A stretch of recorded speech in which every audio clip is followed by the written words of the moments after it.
Hello and welcome, ladies and gentlemen, to the news from Saba Satellite Channel from Maryland. Let's begin with the headlines. Presidency welcomes Saudi-led efforts to de-escalate tensions in eastern Yemen. Parliament Speaker Sultan al-Barakani inspects key road project in Taiz. Israeli airstrike in western Gaza kills 5 and injures dozens.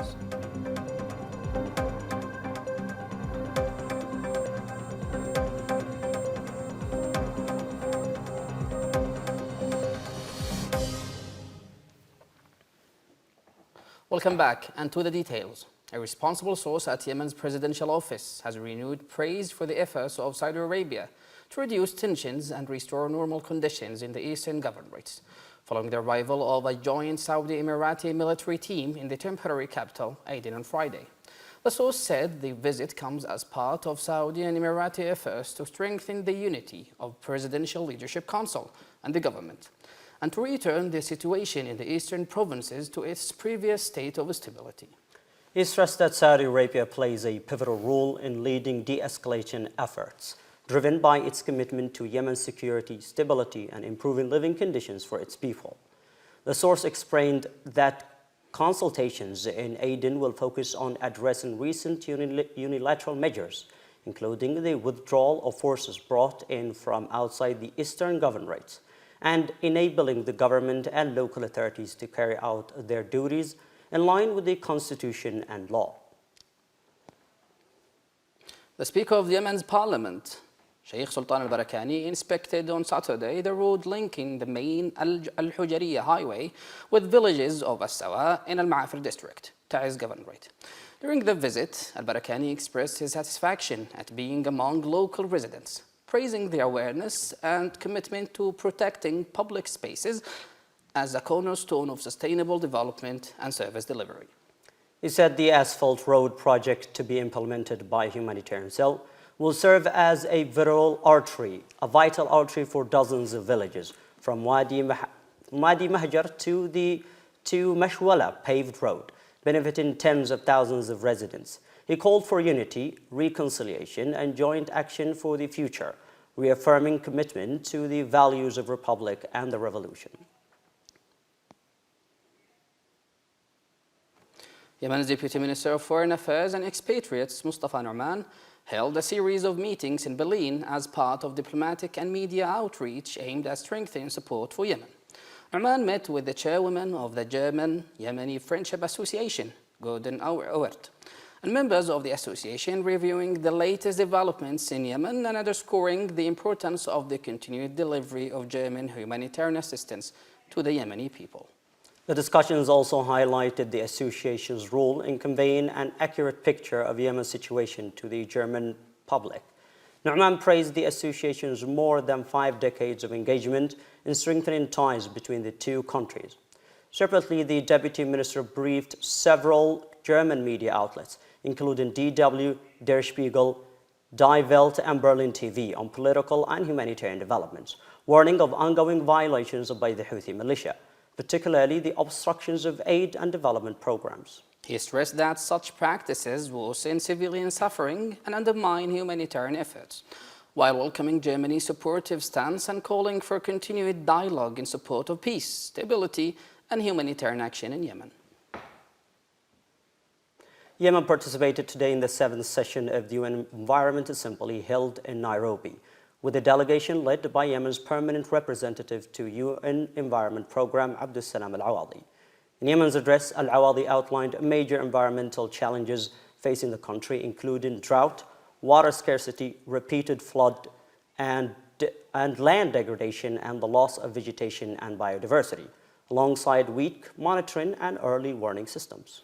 He said these challenges have been aggravated by the Houthi militia's coup, which has damaged environmental infrastructure and placed growing pressure on natural resources and livelihoods.